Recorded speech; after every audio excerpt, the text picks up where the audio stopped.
Melissa Harwood ran her hand through her client's perfectly styled hair, admiring the results of her work in the mirror at Elegant Touch Salon. At 35, she was a recognized master of her craft in mezquite, and her beauty salon on Main Street had a reputation as a place where local women not only got themselves ready, but also discussed city news. "You're a real magician, Mel," said Brenda Clarkson, the wife of a local banker, admiring her reflection. "As always, I look like $1 million. Melissa smiled as she carefully put away her tools. Her own appearance was impeccable. Her chestnut hair was pulled back into an elegant bun, and her makeup was flawless despite an 8-hour workday.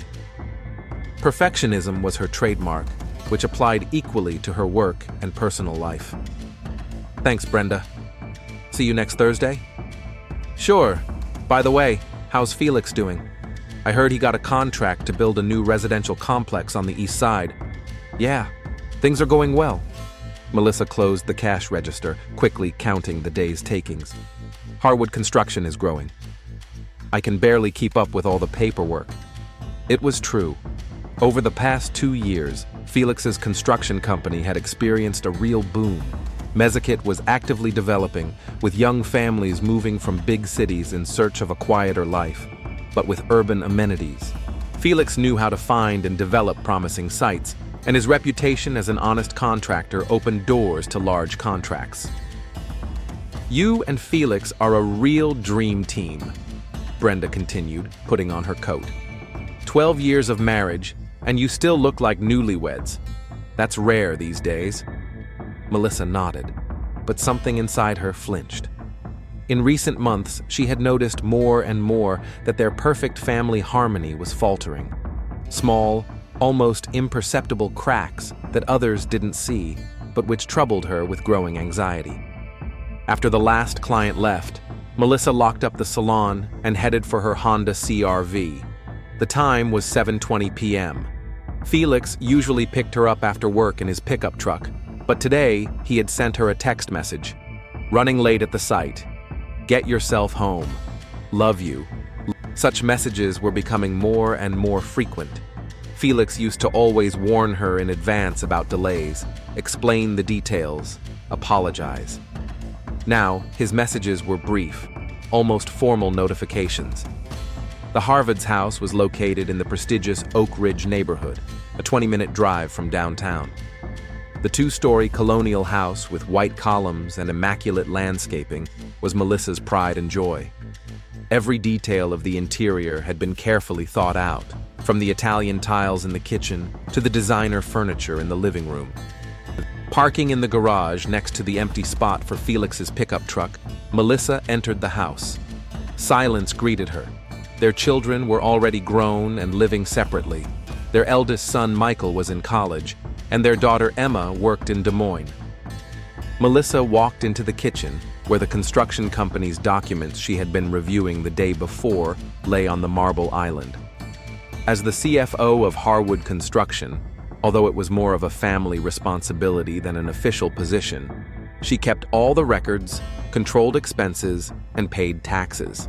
That was why she was concerned about some recent expenses. Dinners at restaurants that Felix had written off as business meetings, but which had taken place at inappropriate times. Gas purchases at gas stations far from current projects. Small purchases at stores that didn't fit into their usual budget. When she asked about it, Felix simply replied, "We're expanding the business, so I have to travel a lot and meet with potential clients." The sound of the front door opening interrupted her thoughts. Heavy footsteps in the hallway, the sound of keys being thrown on the table. "Hi, honey." Felix's voice sounded tired. He appeared in the kitchen, a tall, broad-shouldered man with graying temples, wearing work jeans and a flannel shirt. Despite his fatigue, he was still attractive at 38. "How was your day?" Melissa stood up to kiss him on the cheek. He smelled of construction dust and something else, a light perfume she couldn't identify. "Long. Problems with suppliers at the Meadowview site. Had to deal with cement issues." He opened the refrigerator and took out a beer. "How was your day?" "Fine. Full bookings for tomorrow, plus wedding makeup on Saturday for the Thompsons' daughter." Felix nodded, but his attention was already elsewhere. He took out his phone and checked his messages. Melissa noticed his face tense as he read something on the screen. "Who was that?" she asked, trying to sound as casual as possible. "Work stuff. I have to get up early tomorrow." Felix quickly put his phone in his pocket. "I'm going to take a shower." He kissed her on the forehead and headed upstairs. Melissa stood in the kitchen, feeling a strange uneasiness growing inside her. Felix had always shared his work news with her before, complaining about problems and asking her advice on financial matters. Now he had become withdrawn and distant.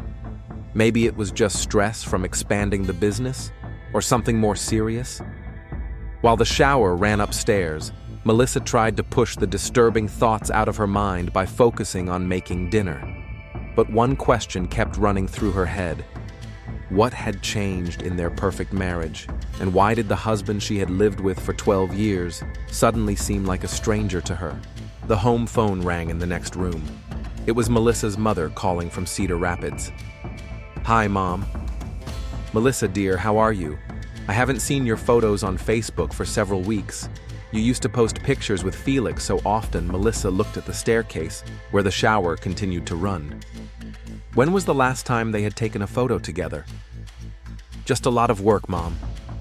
Everything's fine." But when she hung up, Melissa realized that wasn't entirely true. At 6 in the morning, the alarm clock on Samantha Kennedy's bedside table rang with particular insistence.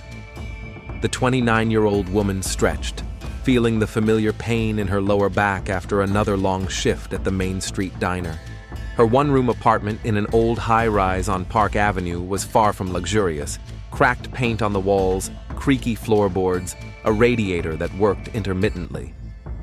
"Mommy, wake up!" she called toward the makeshift play area separated by a curtain.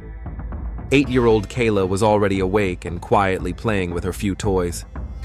"Good morning, Mommy." The girl hugged Samantha around the neck. "Today is the school trip to the museum." Samantha remembered. $20 for the trip, which she had barely scraped together yesterday from her tips. After her divorce from Mark 2 years ago, every dollar counted. Alimony payments were irregular, and her waitressing salary covered only the bare necessities. "Of course, sweetie. The money is in your backpack." By 7 in the morning, Samantha had already driven Kayla to school in her beat-up 2008 Civic and was rushing to work downtown. Main Street Diner opened at 7:30, but Sam always arrived half an hour early to prepare the dining room and help Chef Carlos with the morning prep. The cafe occupied a corner building in the historic center of Mesquite, with large windows and red and white checkered tablecloths on the tables. It was a place where locals met, discussed the news, and made informal deals. For many, the diner was a second home. "Good morning, Phil." Samantha waved to the cafe owner, Phil Morrison, who was already sitting at the cash register with a cup of coffee. At 65, he was a kind but practical man who understood the financial difficulties of his employees. "Hi, Sam. How's Kayla?" "Fine. We're going on a field trip to the museum today." Phil nodded without asking any further questions. He knew about Samantha's situation and sometimes gave her extra shifts or let her take home unsold food. By 8 in the morning, the cafe was filled with its usual morning patrons, construction workers, office workers, retirees who came to drink coffee and read the newspaper. Samantha knew most of them by name and remembered their usual orders. At 8:20, a man she had seen there several times over the past month entered the cafe. He was tall, broad-shouldered, wearing work jeans and a flannel shirt.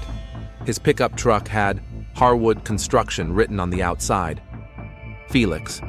That's what the other patrons called him. "Good morning," he said, sitting down at a table by the window. "The usual, coffee, pancakes, and eggs." Samantha smiled. He was one of the few customers who always said please and thank you and left generous tips. It wasn't that he was flirting, just a politeness that was rare these days. "Sure. How's the construction site?" "Not complaining." "Lots of work, which is good." Felix looked at her more closely. "How about you?" You look tired. Samantha was surprised by such attention. Most customers saw her as just part of the decor. Long shift yesterday, but everything's fine. When she brought the order, Felix said, "My name is Felix, by the way. Have you been working here long?" Samantha. Sam. About a year. Nice place. It feels like home. Their conversation was interrupted by new customers, but Samantha noticed that Felix glanced in her direction several times while he was finishing his breakfast. When he paid, he left a $10 tip, more than the breakfast itself cost. For the next 2 weeks, he came almost every morning. Gradually, their short conversations became longer. Samantha learned that he owned a construction company, was married, and had 2 grown children. He learned about her divorce, her daughter, and her financial difficulties. "It's hard to raise a child alone," he said one day when the cafe was almost empty after the morning rush. "We're doing the best we can," Samantha said as she wiped down the table next to his. "Kayla is a smart, understanding girl." "How old is she?" 8. "She's in 2nd grade, Felix thought for a moment. "My daughter is grown up." "Emma. She's 24 now, working in Des Moines. Time flies." There was a sadness in his voice that Samantha couldn't explain. A man with a successful business, a beautiful wife. She had seen their photo in the local newspaper. Grown children.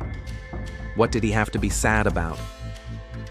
One morning in early February, Felix arrived later than usual, when the cafe was already starting to empty out. He looked troubled. "Is everything okay?" Samantha asked, pouring him a cup of coffee. "I have a difficult day ahead of me. Problems with contractors, bureaucracy." He rubbed his temples. "Sometimes I want to drop everything and go somewhere far away." "Where would you go?" "I don't know. Maybe California or Florida. Somewhere warm, where you can start with a clean slate." Samantha sat down on the chair opposite him. Phil had gone to the bank, and there were no other customers. "What about your family?" Felix was silent for a long time. "You know, Sam, sometimes it feels like you're living someone else's life. You do what is expected of you, play the role you've been assigned, and inside, something dies." These words touched Samantha. She understood all too well the feeling of not living for herself. "After my divorce, I felt the same way, that my whole life had been a mistake, that I had wasted years. And what helped? Kayla. And the realization that it's never too late to start over." Felix looked at her in a new way. There was something in his eyes that Samantha hadn't seen before. Vulnerability, a need for understanding. "You're a very wise woman, Sam." "Just a little battered," he laughed, for the first time since they had met. That day, he stayed longer than usual. They talked about life, dreams, disappointments. When he finally left, Samantha realized that something important had happened. A connection had formed between them that went beyond the client-waitress relationship. The following week, Felix didn't show up for 3 days. Samantha caught herself glancing at the door, waiting for him to arrive. When he finally showed up, he looked embarrassed. "Sorry I disappeared. Lots of work. Don't apologize. I was just worried that something had happened." He looked up at her. "Worried about me? Well, yes. We're friends, aren't we?" "Yes," he said quietly. "Friends." But something in his tone suggested that he wanted more. The turning point came in mid-March. Samantha was working the evening shift and the cafe was almost empty.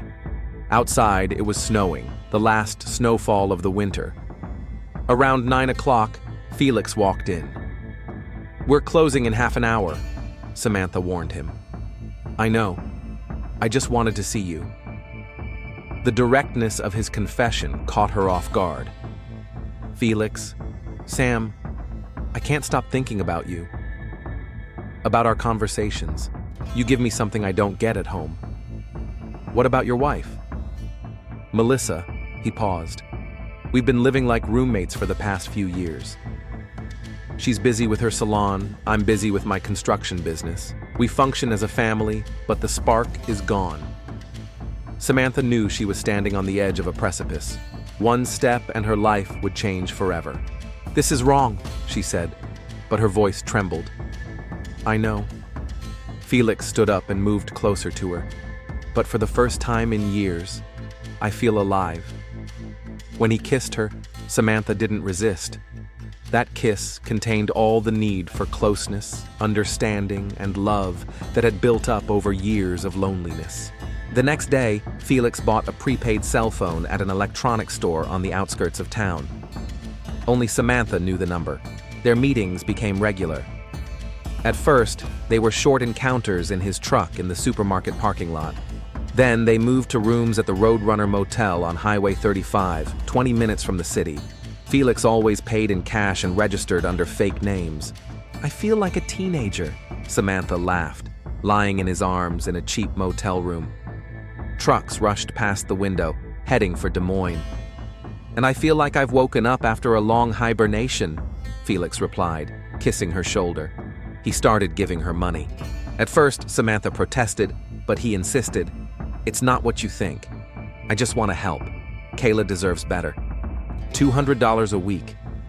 For Samantha, it was a huge amount of money. She was able to move to a better apartment, buy Kayla new clothes, and pay for extra music lessons. "Mom, where did we get all this money?" her daughter asked one day when Samantha bought her a new tablet. "I got a raise at the cafe," Samantha lied. Lying was getting easier and easier. The months flew by unnoticed. Felix and Samantha met 2 or 3 times a week. He talked about problems at work, his wife's growing coldness, and his children, who called less and less often. She shared her dreams of a better life for Kayla, of the opportunity to get an education and start her own business. "One day we'll be together for real," he said. "When the children are finally on their feet, when the situation stabilizes." Samantha wanted to believe him, but with each passing month, she realized that she was living in a fantasy world. Felix would never leave his wife. Their relationship was doomed to remain a secret. But she was so lonely, and he made her happy. Wasn't that enough? In late February 2024, her phone rang late at night. It was Felix's number. "Sam, we need to be more careful. Melissa is asking questions about expenses." "What do you mean?" "She keeps all the company's accounts. She sees every expense. I need to come up with a better explanation for our meetings." Samantha felt a chill in her chest. "Does she suspect something?" "I don't know, but we have to be smarter." After that conversation, something changed. Felix became more cautious, paranoid. He deleted messages immediately after reading them, and they met less often.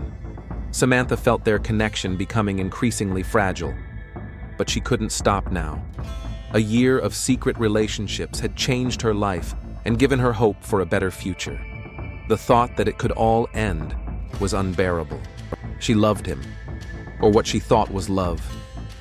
She didn't know that their secret was already beginning to destroy not only Felix's marriage, but would also lead to a tragedy that would shake the entire mesquite. Melissa Harwood sat at her desk in her home office, reviewing Harwood Construction's bank statements for the past 3 months. It was 6:30 on Thursday morning. Felix was still asleep, and the house was quiet. This was her favorite time to work with documents. No one distracted her, and she could focus on the numbers. But today, the numbers told a strange story. In January, the company spent $847 on fuel, which was understandable given the amount of work and the number of vehicles.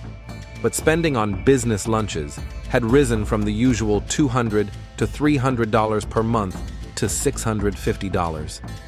And this, despite the fact that Felix had always been frugal when it came to entertainment expenses. Melissa looked at the company credit card statement. Diner Main Street, $45, January 15th. Motel Roadrunner, $89, January 18th. Another payment at the same motel, $89, January 22. A motel? Felix never stayed in motels. All his work sites were within an hour's drive from home. Why would he need a motel 20 minutes from the city? Melissa took a notebook and began writing down all the suspicious expenses. By 7:30, the list was 2 pages long. "Good morning, dear." Felix came down to the kitchen, already dressed in his work clothes. "You're up early." "I'm checking the quarterly reports." Melissa didn't look up from the documents. "Our entertainment expenses are increasing." Felix poured himself some coffee, trying to look relaxed. "We're expanding our customer base. We have to meet with more potential customers.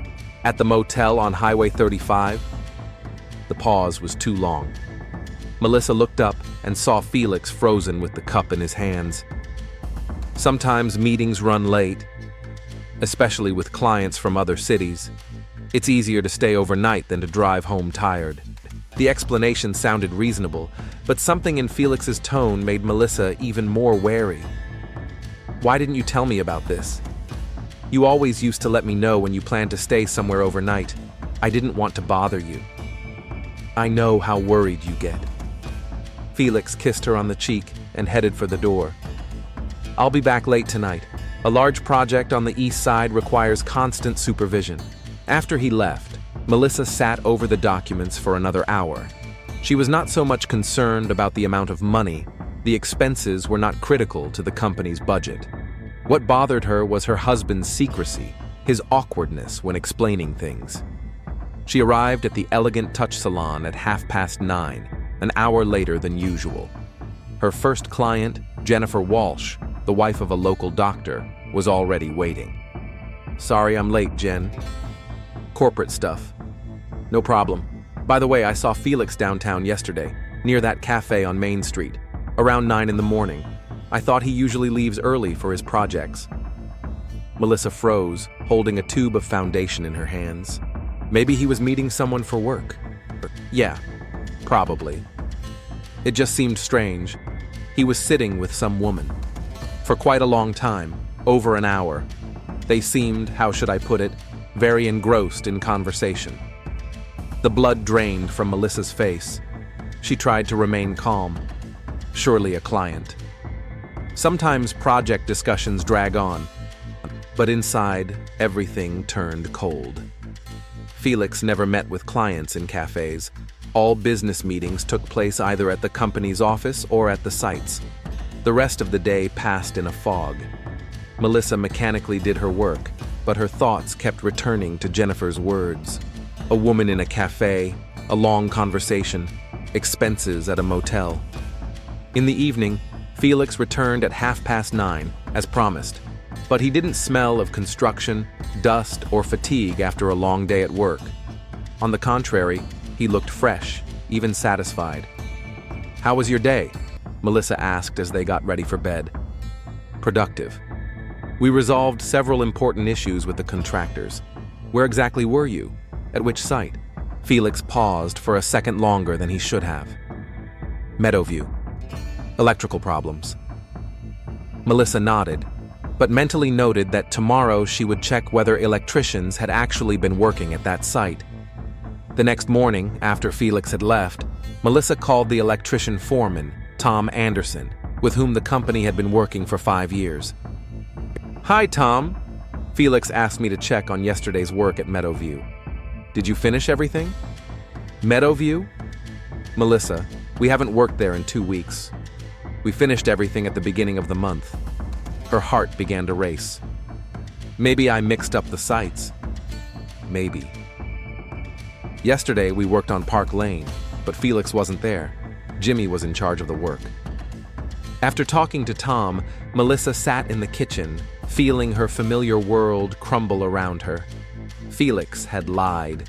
He had lied right to her face without batting an eye. The next few days turned into a real investigation. Melissa called suppliers to check if Felix had really met with them on the specified days. She studied the GPS tracker in their family car. Fortunately, Felix mainly used his work pickup truck.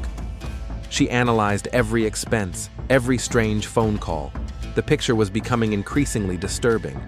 Felix lied systematically. His business meetings did not correspond to his actual work schedule.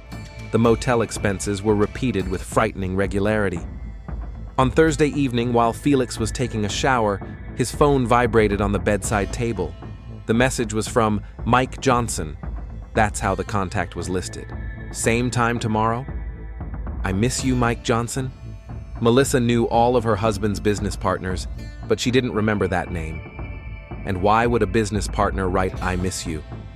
She quickly memorized the phone number and put the phone back in its place. The next day, when Felix left for work, Melissa dialed the number from her home phone. Hello? A woman's voice, young, pleasant. Melissa silently hung up the phone. A woman. All these months, Felix had been seeing a woman. The rest of the week passed in agonizing anticipation. Melissa tried to figure out what to do next.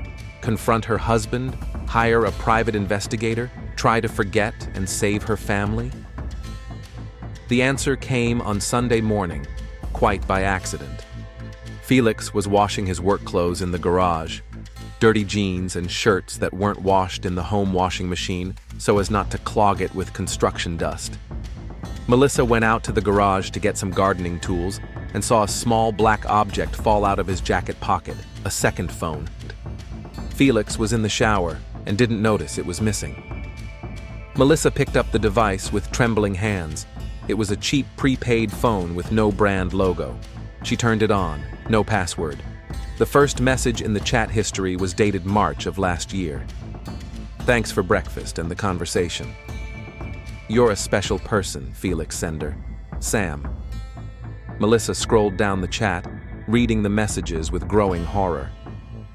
Can't wait to see you tomorrow. Thanks for helping with the rent. You're saving us. Keela asks when Uncle Felix is coming to visit us again. I love you. I love you too. A whole year. Felix had had another woman for a whole year.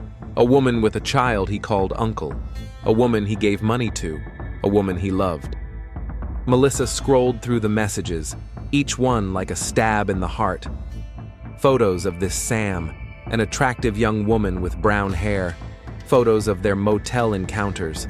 Plans for a future together. One day we'll be together for real, Felix wrote, when I sort out all my family issues. Family issues.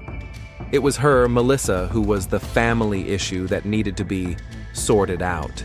The last message was sent last night. We're meeting tomorrow at 2 p.m. Mel works until 6, so there's plenty of time. I bought you a gift. Mel. He called her Mel when talking to his mistress. Her hands were shaking so badly that the phone almost slipped out of her grasp. Melissa quickly photographed several key messages with her phone, then put the device back in her jacket pocket.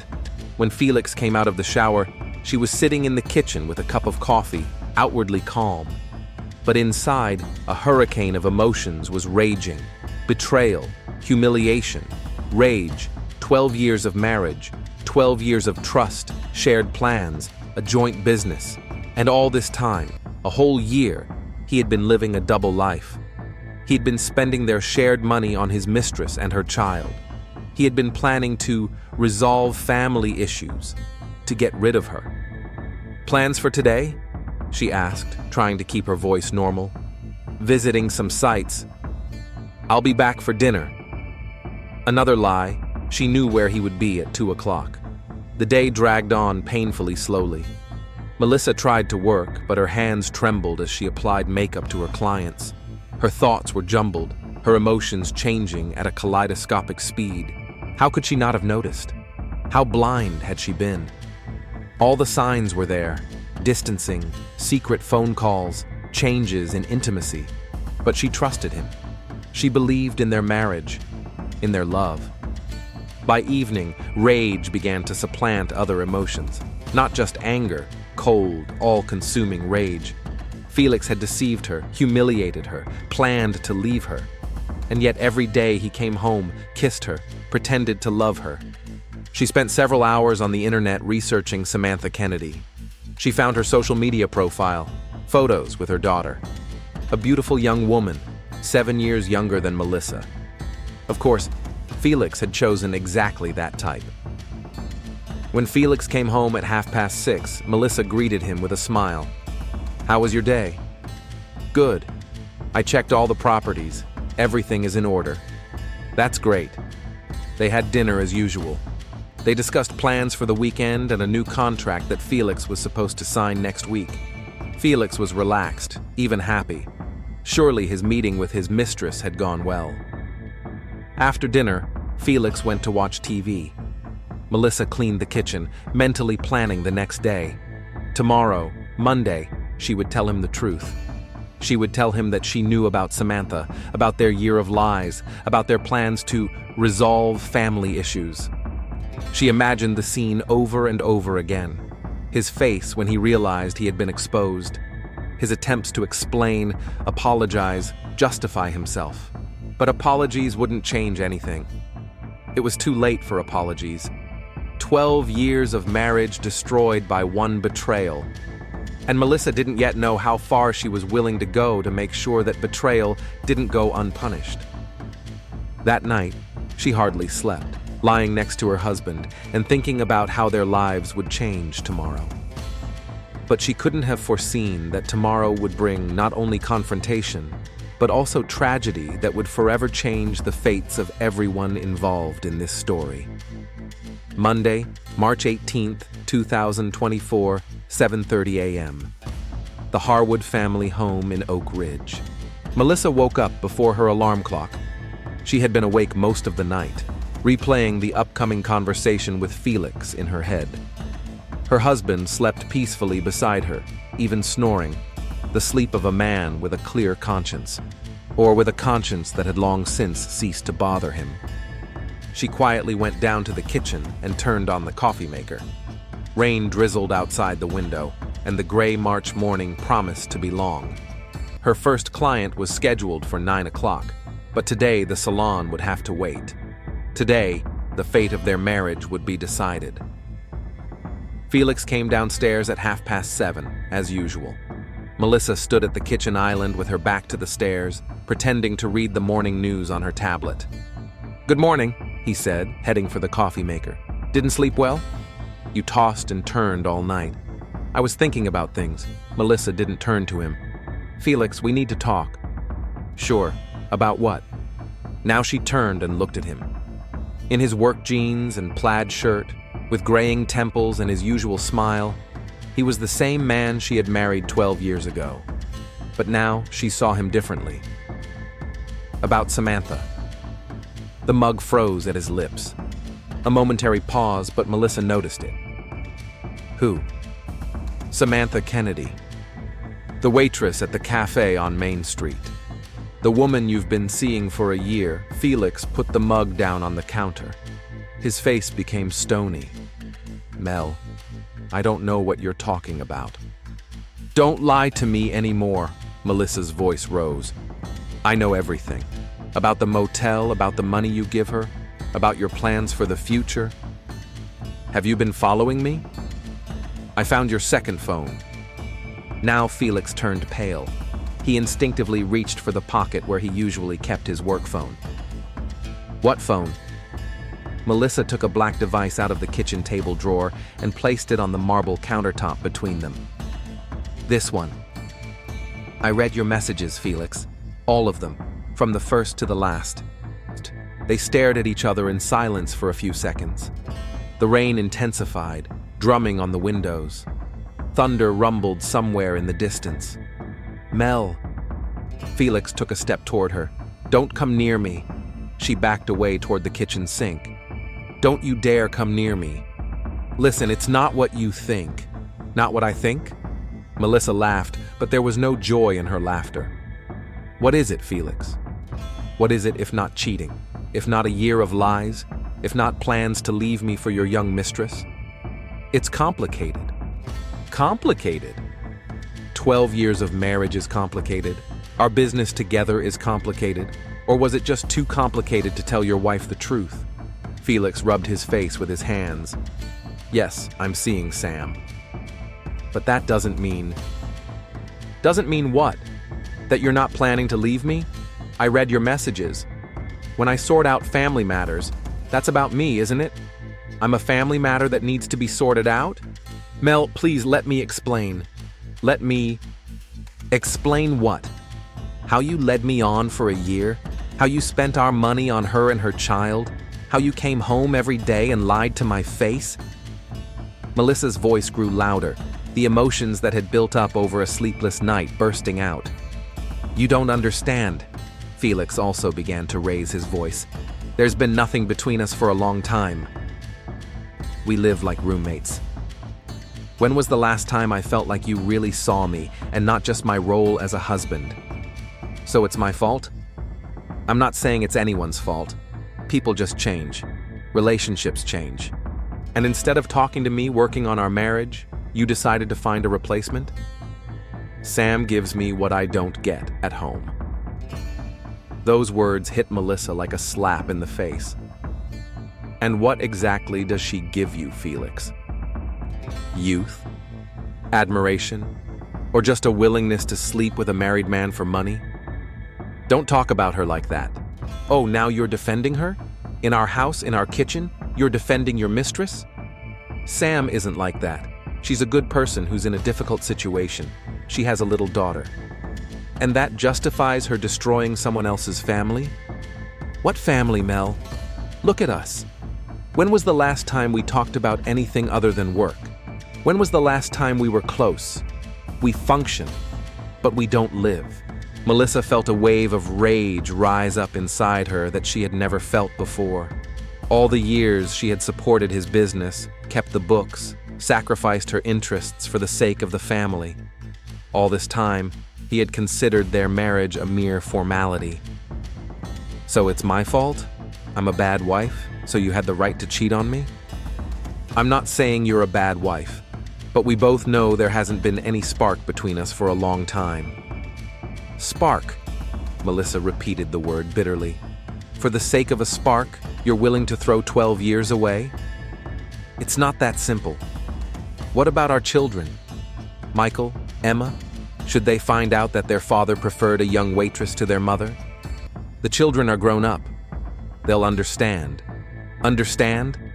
Understand what? That their father is a liar and a cheater? Felix took another step toward her. Mel, I know you're angry, but we can discuss everything civilly. Part amicably. Part amicably? Melissa's voice became dangerously quiet. After a year of lies, you want to part amicably? Yes, we can divide the property fairly. The company. The company? Melissa laughed hysterically. You're going to take away the company I helped build? The company I did all the financial reporting for? I'm not going to take anything away. We'll work it all out through our lawyers. Lawyers, she shook her head. You've already thought it all through, haven't you? The whole plan is ready. First, cheat on me for a year, then divorce me, take the business, and start a new life with your young mistress. Mel, calm down. You're overreacting. Overreacting? Rage overwhelmed her with renewed force. My husband cheated on me for a year, plans to leave me, and I'm overreacting. She turned to the sink, where clean knives from last night's dinner were drying in the dish rack, the large kitchen knife she had used to cut the meat. Her hand instinctively reached for it. You want to know how I feel, Felix? She turned to him with the knife in her hand. I feel like I've given the best years of my life to a man who doesn't appreciate me. Mel, put the knife down. Felix's voice changed, a note of alarm creeping into it. 12 years, Felix. 12 years I was the perfect wife. I supported you when you started your business. I did your accounting. I bore your children. And all this time you were looking for a replacement. Mel, please. Now you want to take everything we built together and give it to her. You're Samantha. Something in her voice made Felix take a step back. That's not true. I don't want to hurt you. You don't want to hurt me? Melissa took a step toward him, the knife trembling in her hand. A year of cheating isn't hurting me? A year of lies isn't hurting me? Mel, put the knife down and let's talk calmly. Calmly, she laughed. I spent a sleepless night thinking about how you humiliated me, about how you laughed at me with your mistress, and you want to talk calmly? I never laughed at you. Mel works until 6. There's plenty of time. Isn't that laughing? You discussed my schedule with your whore. Don't call her that. That was the last straw. Felix was defending her. Here, in their home, in their kitchen, he was defending the woman who had destroyed their marriage. Something snapped in Melissa's head. Years of pent-up anger, resentment, and disappointment burst out in one furious movement. "Don't call her that!" she screamed and lunged at him with a knife. Felix tried to grab her arm, but it was too late. The blade entered his chest, between his ribs, straight into his heart. His eyes widened in surprise, not from pain, but from surprise, as if he couldn't believe this was really happening. "Mel," he croaked, and blood flowed from the corner of his mouth. He fell to his knees, then onto his side. Blood quickly spread across the light-colored tiles of the kitchen floor. Melissa stood over him, still clutching the bloody knife. Her breathing was heavy, her heart beating so fast she could hear it pounding in her ears. Felix lay motionless. His eyes were open, but they no longer saw anything. Reality hit her suddenly. She had killed him. She had killed her husband. The knife fell from her hands, hitting the tiles with a clang. "Felix?" she whispered. "Felix?"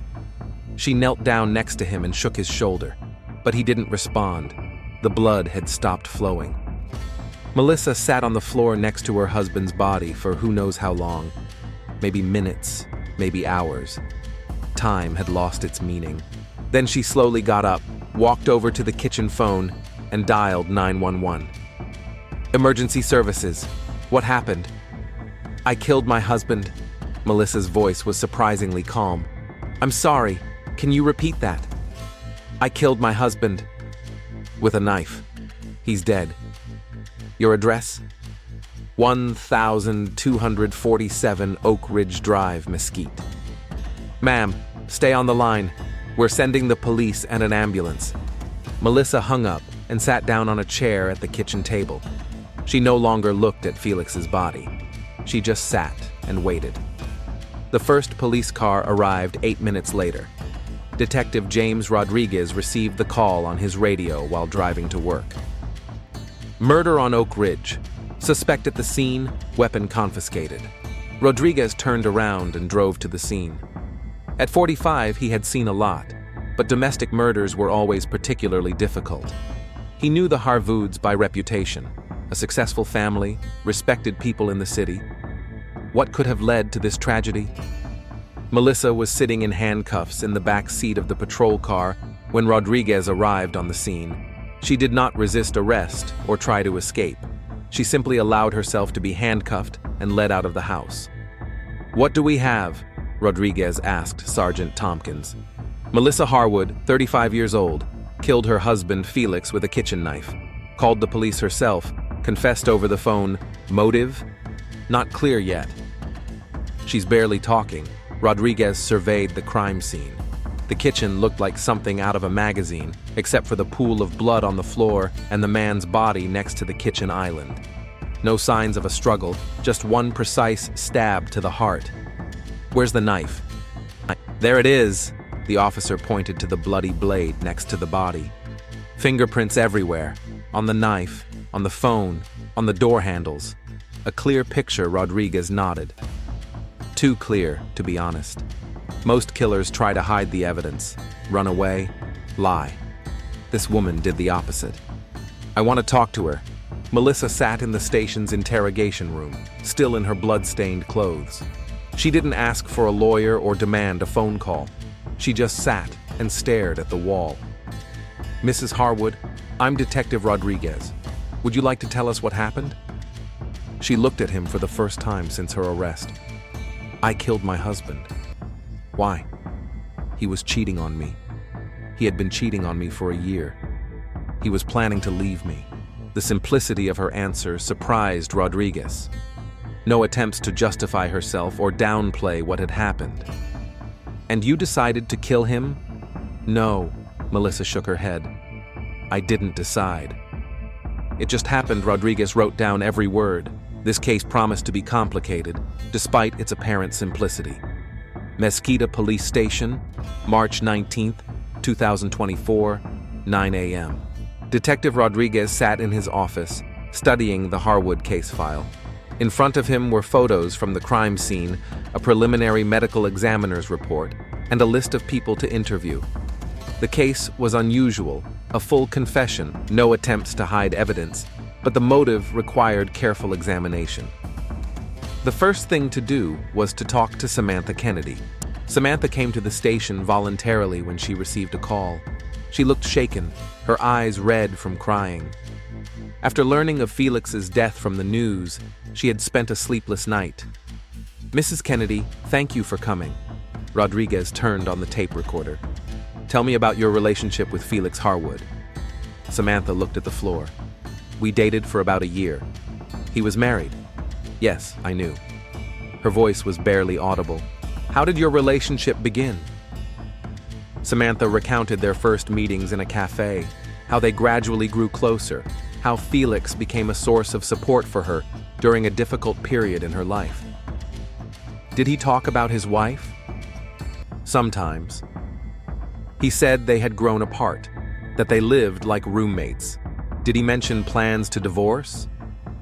Samantha paused. "He said that someday we would be together officially, but he didn't make any specific promises." "Did you know he was leading a double life? Did he buy a special phone to communicate with you?" "I knew about the phone. I understood that he didn't want his wife to find out." "What about money? Did he give you money?" Samantha nodded, her tears flowing more freely. "He helped with the rent and expenses for my daughter. I didn't ask, he offered." "How often did you meet?" 2 or 3 times a week, mostly at a motel on the highway." Rodriguez took notes. Samantha's story matched the data from Felix's phone and bank statements. "Did you know Melissa Harwood?" "I only saw her a couple of times in town. Felix showed me photos." "What did he say about her?" "That she was a good person, but they weren't right for each other anymore. That she had her own life, the beauty salon, her job." "Did you feel guilty about having an affair with a married man?" Samantha was silent for a long time. "Every day. But I was so lonely after my divorce, and Kayla needed stability. Felix gave us that." After questioning Samantha, Rodriguez went to the Main Street diner. The owner, Phil Morrison, confirmed Felix's regular visits. "He came almost every morning for the last year," Phil said. "He always sat at Sam's table. I noticed that they talked for a long time." "Did you suspect an affair?" "I guessed." Sam became happier, less worried about money, and Felix glowed when he looked at her. The next step was to examine Melissa's psychological state. Dr. Elizabeth Turner, a family psychologist who sometimes counseled couples at Mesquita, agreed to conduct the examination. "Melissa is in a state of acute stress," Dr. Turner told Rodriguez after her first conversation with the defendant. "A classic case of an emotional reaction to psychological trauma." "Explain in more detail." "Discovering infidelity, especially long-term and systematic infidelity, can cause temporary insanity. Add to that feelings of betrayal, humiliation, and fear of losing everything that has been built over the years." "Did she know what she was doing when she killed her husband?" "At the moment of the blow, most likely not. It was an impulsive reaction in a state of affect, but she quickly came to her senses and called the police herself, which indicates an understanding of the consequences." Rodriguez also spoke with Melissa's salon clients. They all spoke positively of her. Professional, reliable, always polite. "She was the model of the perfect wife," said Jennifer Walsh. "She always spoke lovingly of Felix and was proud of his successes." This is shocking. Felix's construction company. Employees were also surprised by what had happened. "Mr. Harwood was a good boss," said foreman Tom Anderson, "but he had become more distracted over the last year. He would disappear for hours without explanation." 2 weeks later, the investigation was complete. District Attorney Michael Stevens reviewed the case and decided to press charges. Considering the circumstances, the victim's infidelity, the defendant's emotional state, the lack of intent, "We are charging her with second-degree murder," he announced at a press conference. The trial began on May 15, 2024, in the Mesquite County Court. The courtroom was packed. The case had captured the attention of the entire city. Melissa was defended by Robert Clark, an experienced lawyer specializing in domestic violence cases. In his opening statement, Prosecutor Stevens painted a picture of premeditated murder. The defendant learned of her husband's infidelity and killed him in a fit of rage. It was a conscious decision to take a knife and take a man's life. The defense attorney presented an alternative version. Melissa Harwood was a loving wife who devoted 12 years to her family. The discovery of systematic lies and infidelity led to a temporary clouding of her mind. This is a tragedy, not a crime. The first witness for the prosecution was Detective Rodriguez, who described the crime scene and the investigation in detail. The defendant confessed immediately, made no attempt to conceal evidence or evade responsibility, he noted. Medical examiner Dr. Richard Cole explained the cause of death. A single stab wound to the heart. Death occurred within a minute from blood loss. The blow was delivered with great force, and the blade penetrated completely into the chest cavity. The most difficult testimony to hear was that of Samantha Kennedy. She took the stand wearing a black dress, looking much older than her 29 years.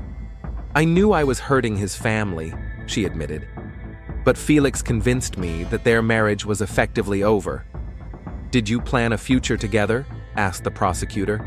"He talked about it, but I understood that it might just be words." Married men often make promises they have no intention of keeping. "Why did you continue the relationship?" "I was lonely. I had a young daughter. Felix gave us the stability that I didn't have after the divorce." During cross-examination, the defense attorney emphasized that Samantha never demanded that Felix divorce his wife. "You didn't pressure him to break up with his wife?" "No. It had to be his decision." The key point was Dr. Turner's testimony. Melissa was suffering from post-traumatic stress, the psychologist explained. Discovering infidelity on such a scale can cause a temporary mental disorder known as brief psychotic disorder. Did she understand the nature of her actions at the moment she struck? Most likely not. It was an impulsive reaction to extreme stress. The prosecutor attempted to challenge this conclusion, but she picked up a knife and aimed at a vital area.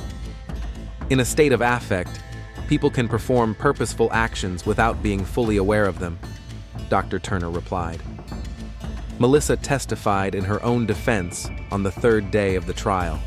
She spoke quietly and cried frequently. "I loved Felix for 12 years. When I found out about the deception, I felt that my whole life had been a lie.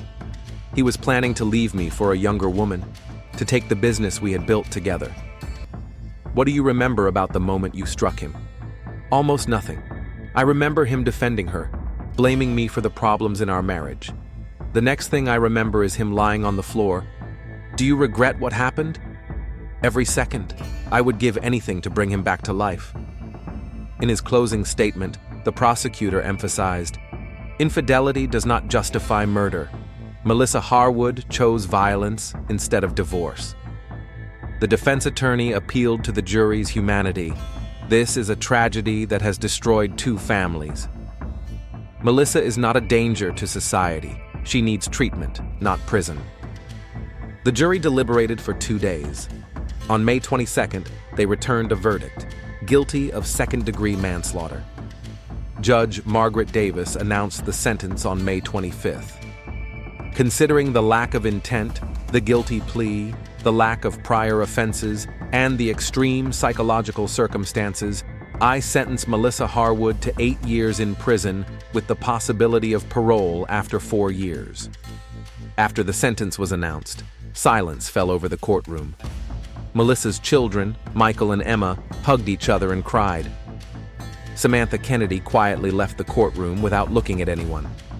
In an interview with a local newspaper a month later, Samantha said, "I destroyed a family and indirectly caused the death of the man I loved. That will haunt me for the rest of my life." She quit her job at the cafe and moved with her daughter to another state, trying to start a new life away from the reminders of the tragedy. The Harwood Construction Company was sold, and the money was divided between the children and debt repayment. The house on Oak Ridge also had to be sold. Michael and Emma supported their mother, visiting her regularly in prison. Emma even moved back to Mesquite to be closer. "Mom is not a monster," she said in an interview. "She is a loving person who broke down under the weight of betrayal." Detective Rodriguez, having closed the case, reflected on the nature of human relationships. "I've seen a lot of domestic murders in my career," he told a colleague, "but this case is special. Everyone involved is a good person who got into a bad situation. Felix wasn't a villain, Samantha wasn't a predator, Melissa wasn't a psychopath. It's just that life took a tragic turn." Dr. Turner continued to work with Melissa in prison, helping her cope with her guilt and trauma. "Healing will take years," she explained. "Melissa must take responsibility for her actions, but she must also forgive herself. Without forgiveness, she will not be able to move on." 2 years after the tragedy, the residents of Mesquite were still discussing the Harwood case. Some sympathized with Melissa, considering her a victim of circumstance. Others believed that no one has the right to take a life, regardless of the provocation. The Harwood family's story served as a warning to the residents of Mesquite about how quickly a life built over years can be destroyed. How one wrong decision can lead to a chain of tragic events affecting many people. Melissa Harwood was released on parole in March 2028 after serving 4 years in prison. She moved to a small town in Colorado, where she began working as a counselor for women who had experienced domestic violence and family crises. "I can't change the past," she said in one of her rare interviews, "but I can help others avoid the mistakes I made. Life doesn't give everyone a second chance, and I intend to make good use of mine." The story of how a second phone destroyed a family and led to tragedy remains in the annals of Mesquite's crime chronicles as a reminder of the fragility of human relationships and the destructive power of lies.